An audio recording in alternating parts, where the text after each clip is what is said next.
I remember the day it all started, or at least the day I first noticed the hook sinking in. It was a rainy afternoon in early 2023, and I was sitting in my cramped apartment in the city, fresh out of college with an entry-level marketing job that paid just enough to cover rent and ramen. My name's Alex, and like most 20-somethings, my phone was an extension of my hand. I'd downloaded Instagram years ago for fun, to share pictures of my hikes and coffee runs, but that day, I posted a selfie from a party I hadn't even enjoyed. The likes started trickling in, first from friends, then strangers. Each notification buzzed like a tiny high, a dopamine hit that made the gray day feel a bit brighter.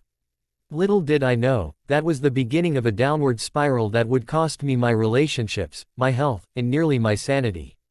At first, social media seemed harmless, even beneficial. I'd scroll through feeds filled with travel vlogs, fitness transformations, and success stories. It motivated me, or so I thought. I'd wake up and check Twitter, now X, for news, TikTok for laughs, and LinkedIn for career tips. But soon, the algorithms learned me better than I knew myself. They fed me endless content, perfectly filtered lives, influencers flaunting luxury I couldn't afford, and viral challenges that made me question my own mundane existence. I started comparing myself incessantly. Why wasn't my job as glamorous as that guy's in tech? Why didn't my weekends look like her beach getaways? This constant comparison bred a quiet resentment, a gnawing inadequacy that chipped away at my self-esteem. B5548D. Studies show this isn't unique to me. Heavy social media use is linked to increased risks of depression and anxiety, especially among young adults. 1 CF7D8 For me, it manifested as sleepless nights. I'd lie in bed, phone glowing in the dark, scrolling until 2 a.m., chasing that next viral video or debate in the comments. The blue light disrupted my sleep patterns, and come morning, I'd drag myself to work, irritable and unfocused. My productivity tanked. I'd sneak peeks at my feed during meetings, missing deadlines and earning warnings from my boss. What started as a distraction became an addiction, with the brain's reward center lighting up like a slot machine every time I got a like or retweet. CCA053. But the real destruction hit my relationships.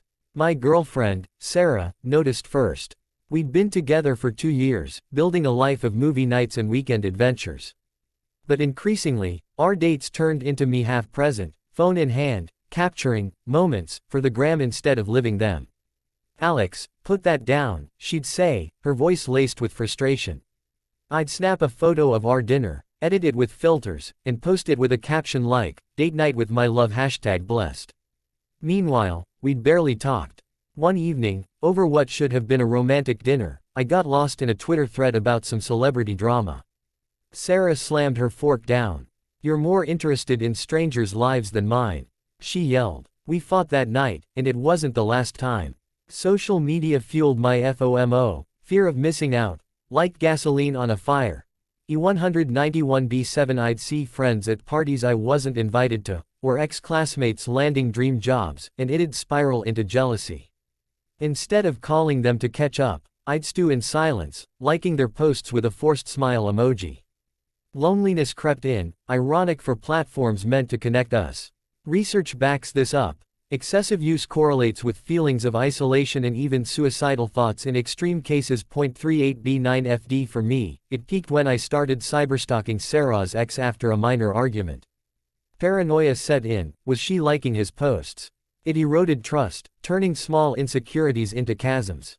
My mental health plummeted. Anxiety attacks became routine. My heart would race at the thought of not checking notifications. Depression followed, a heavy fog where days blurred into endless scrolls. I gained weight from sedentary habits, my once active lifestyle replaced by couch-bound binge-watching reels. Body image issues worsened, seeing airbrushed models made me hate my reflection. 45660D At work, I was passed over for a promotion because my focus was shot. Friends drifted away, invitations stopped coming when I flaked on plans to stay home and relax with my phone. The breaking point came one stormy night in late 2024. Sarah left. "I can't compete with your screen," she said, packing her bags. I was alone, staring at my feed, where everyone else's lives looked perfect. A post about mental health awareness popped up, hypocritical, coming from the very app causing my pain. That night, I hit rock bottom, contemplating how empty it all felt. The next morning, hungover from lack of sleep, I decided I had to quit. Quitting social media wasn't a switch I flipped, it was a battle. The first step was acknowledging the addiction. I journaled my reasons: the lost time, shattered relationships, mental toll. Experts recommend this: reflecting on why you're hooked helps build resolve. B63C37 I deleted the apps from my phone, but kept the accounts active at first, accessing them only via desktop to make it intentional. CBB 728 No more mindless scrolling in bed or at red lights. Withdrawal hit hard. The first few days, my hand reached for the phantom apps instinctively. Boredom flooded in. What do I do now? I filled the void aggressively, signed up for a gym class, started reading books I'd abandoned, and called old friends for real conversations. 54B314 I turned off all notifications, even email, to reclaim my attention. FD 696A Sleep improved almost immediately. Without the late night scrolls, I was out by 10 p.m., waking refreshed. To stay connected without the toxicity, I shifted to direct communication. Text groups with close friends replaced group chats on apps.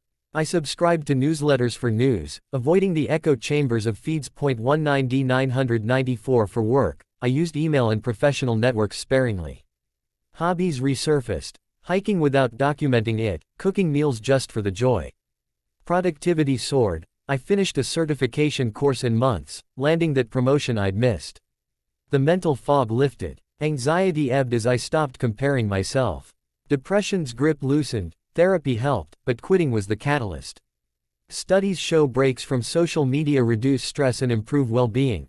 The 29B I even rekindled friendships, hosting game nights where phones stayed in a basket by the door. A year later, in 2025, I deactivated my accounts permanently. 8A066 Life isn't perfect, challenges remain, but it's mine, unfiltered. Sarah and I reconnected as friends. She's proud of my change. If you're reading this, trapped in the scroll, know it's possible to escape. Start small. Delete one app, journal your why, fill the gaps with real life. Your mind, relationships, and future self will thank you.